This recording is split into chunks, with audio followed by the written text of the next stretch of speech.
Sodor Fallout is one of the most unrealistic Thomas alternate universes I've seen. Everything in it makes no sense and no one has actually made a real attempt of making a realistic interpretation of what would happen if a nuclear meltdown happened on Sodor. So today, that changes. I'm going to try and make a realistic scenario of what would happen if Sodor did have a nuclear meltdown accident. So let's get into it.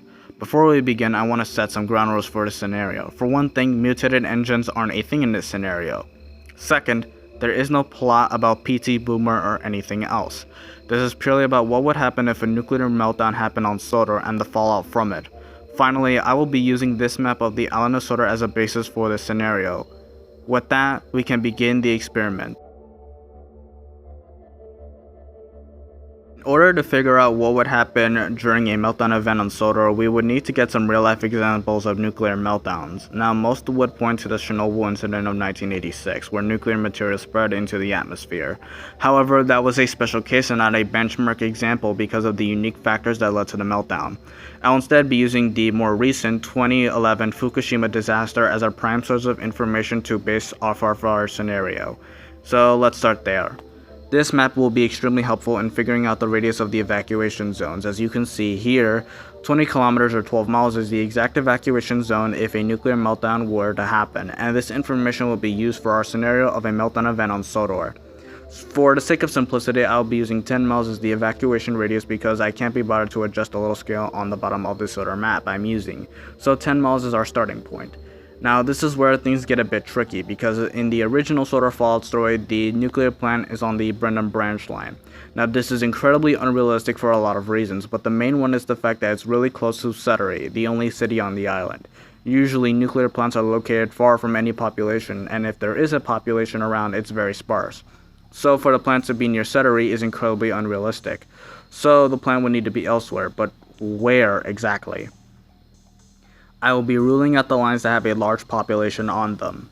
So, the main line, Thomas's branch line, Edward's branch line, Duck's branch line, the Peel-Goddard branch line, and the Skarloey Railway, along with the Arlesdale Railway and the Ballyhoo, and I think it's Normanby branch lines too, are also out of the question because of its proximity to the main line. So that leaves us with the Kirkronan branch line. Now, this is a very interesting candidate, mainly because there's land for this line to be extended and a nuclear plant to be there. However, there are two problems that come up with this idea. For one, the plant would likely be near the ocean, and that of course potentially could cause contamination of the water in the surrounding area, just like the Fukushima disaster. The second problem is tourism. While the Kirkronan branch line isn't really known for being heavily used, it does have Rolf's Castle on it, which is a popular destination for visitors of the island. So where does that leave us? The Coldie Fell having this facility has so many things wrong about it, I don't even know why I brought it up. As for now, there are no lines that are suitable for this plant to be built within a safe proximity from populations. So is this video over? Is a Sodor Fallout scenario unlikely, or at least highly unrealistic because of how close everything is together on the island? Not quite. You see, if you've been paying attention thus far, you'll notice that I've been lying about how many lines exist on Sodor. Namely, the Harwick branch line. Now, I know that this is a model and CGI series thing and not a RWS thing.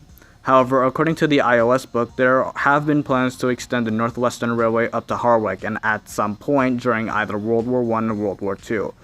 Believe it or not, this script was written before we got any new thing about the new 2025 updates about the railway series, where the Harwick branch line does have a nuclear plant on it. So I kind of predicted this in advance, as the script was written before everything about that came out. So while not really existing before I made this script, the Harwick branch line is an ideal location for such an undertaking, but that's not the whole story. As well, yes, this branch line would be relatively isolated, only connecting to the Little Western. It is the most likely to gain a lot of tourism, and according to the model series and the CGI series, it'll most likely gain a fishing industry. So is that it? Is that our scenario completely dead in the water? I do not think so. The more astute viewers will know that next to Harwick there's a long abandoned line that connects to the northern part of the island. This is supposedly was a horse-worked railway that was abandoned at some point. I'm not too sure the specifics right now, but suffice it to say, I think this will be a perfect location for a nuclear plant to be built. Think about it. It would be connected to the Harwick branch line, but not so near that would threaten lives or poison them. It would be on its own branch line that's in an isolated area completely separate from the rest of Sodor. There's no one living there and there's no ocean next to it. Not to mention, but it's also in the dead center of the island.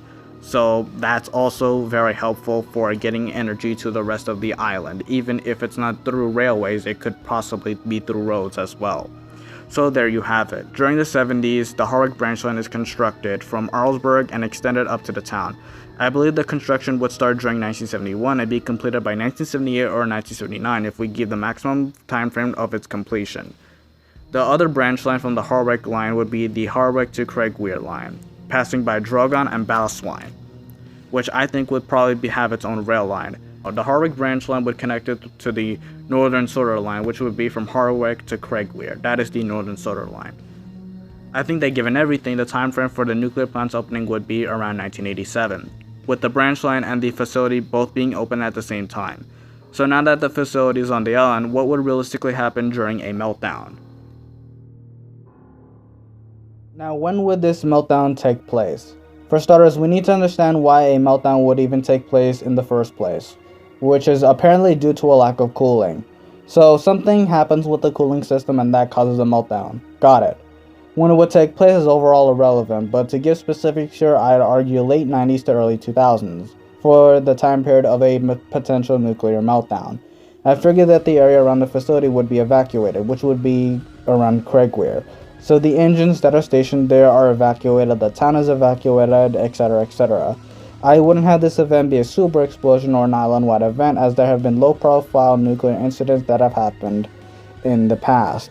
And since this is a place in a western country, I'd argue that they would most likely have better safety and preparation for an event like this. Thus, the most likely event to happen would be that the fire and rescue people would put out the fire. And most likely the United Kingdom's Atomic Energy Authority would probably quarantine the entire area, similar to the Nunmal Island incident in the United States.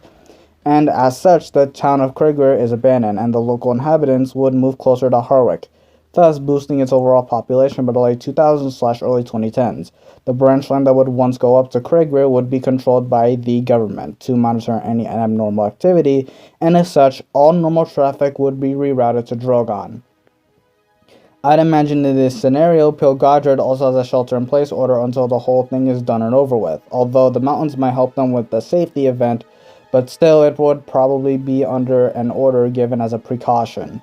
As such, this scenario, while not super in-depth, paints a realistic scenario for how a potential fallout event would happen. Now, some might say that this event is boring and kinda useless, and to that I say that's kind of the point of the video. The Sodor fallout scenario in its original form is a fundamental misunderstanding of how nuclear plants and meltdowns would realistically happen. Hell, even the author said as much, and that's why they decided to switch it from a nuclear event to a PT boomer conspiracy. So yeah, that's all I really have to say. There's not really much I can go into besides the fact that this would be a realistic fallout scenario, not really much else to glean from everything I've read and seen in terms of nuclear disasters. Thanks for watching, and I hope you come from this video learning more about nuclear plants and their meltdowns that could happen. See ya.